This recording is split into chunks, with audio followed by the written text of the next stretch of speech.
The Civil Society Legislative Advocacy Center has commended recent steps made by the federal government to fulfill the statutory prescription in the implementation of the Petroleum Industry Act in the upstream sector of the oil and gas industry through the Consultative Forum for Regulations held in April this year as a critical milestone in the implementation of the PIA.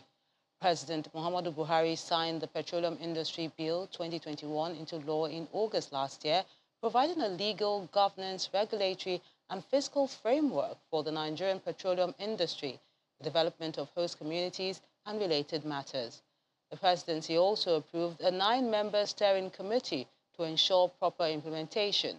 The civil society organization is optimistic that the authorities will make deliberate efforts to fast-track the implementation of the law in a manner that best achieves the stated objectives in line with the yearnings and aspirations of Nigerians. Now, to discuss the many issues happening in the country, we're being joined by the Executive Director of the Civil Society Legislative Advocacy Center, Anwar Afajani. A pleasure having you with us on the program. Thank you very much. Good afternoon. And thanks for seeing you again. Nice to see you too. Now, let's begin with your thoughts on the fuel situation across the country, even as the NNPC insists that it has 2 billion litres of premium motor spirit. Well, this is not a healthy development in our country because Nigerians have been experiencing these challenges, this difficulty, and all the promises by government. Every day it appears that this problem has no time limit or time end. So Nigerians have been going through serious, challenges in terms of spending hours in the filling stations, and they don't even get this fuel, or in most cases, the resort to black market. And that is why, we do not really understand why government is borrowing money to finance subsidy.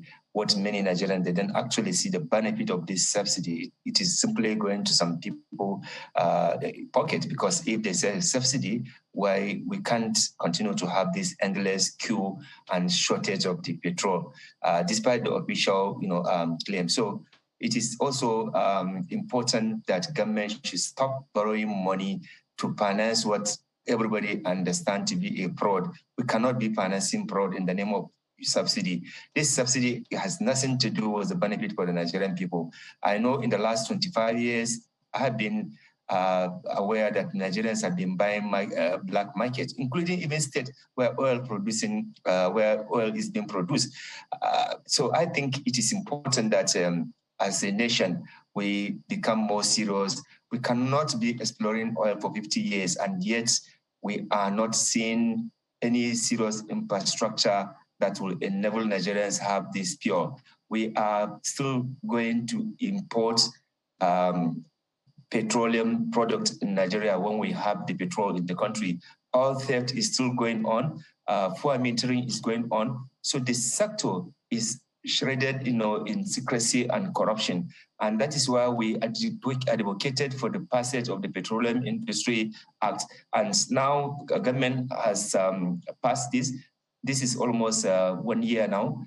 The implementation framework has been set up, but Nigerians, especially communities who are victims of this, oil exploration and the mining, solid mineral, mining exploration, have been still suffering, and no any relief coming to them soon. So it is important that this legal framework is put to work, is put to test, and it should be complied with. Otherwise, our efforts of 2 decades struggle to have the Petroleum Industry Act will not go anywhere, because we need to encourage investors. We need to institutionalize and remove all those obstacles and the corruption involved in it, so that Nigeria can actually be proud that the petroleum that is coming from it is beneficiary to the Nigerian people, and not just some few individuals who in any way have decided to mortgage the interests of the nation.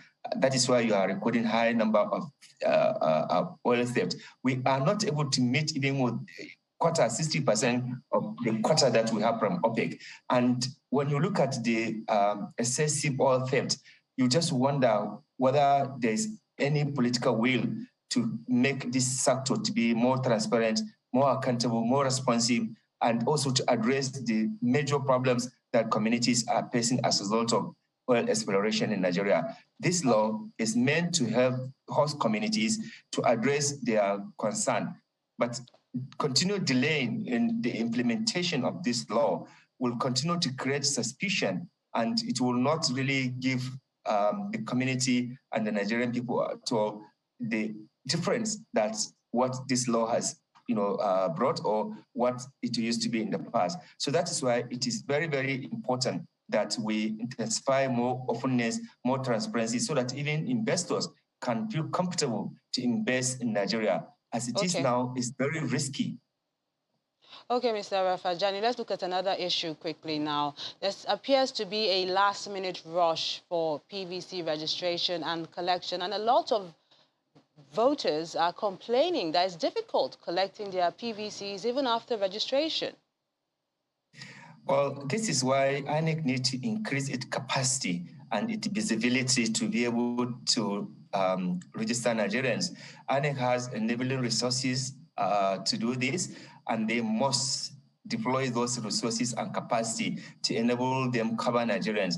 In the past, yes, it is true Nigerians were very skeptical about voting because of the electoral fraud and lack of transparency in the electoral process. But they have also realized that the only way they can change bad governance and corruption is to elect people that they can hold them accountable, that they can actually probably help in terms of providing quality governance. And if you don't have the register, if you don't have the PVC, you cannot be able to vote. You can only be lamenting. So this is why Nigerians are now making effort and struggling to make sure that they are registered. And I think it should be to the credit of the INEC that many Nigerians are happy to register, and we must not dash their hope. That's why we support SERAP for demanding, that INEC must not close the registration. They must expand it so that more Nigerians can be registered and they can be able to vote, because under democracy, you can only change bad people through election. And if they don't have this register board registration, they cannot have PVC, they cannot vote, and therefore, bad and corrupt people will continue to do whatever they are doing. So this is good for us as a nation. So we must ensure that INEC increases its capacity and the availability and infrastructure to register more Nigerians. Okay. The Executive Director of Civil Society Legislative Advocacy Center, Anwar Rafajani, thank you so much for your time. Thank you very much.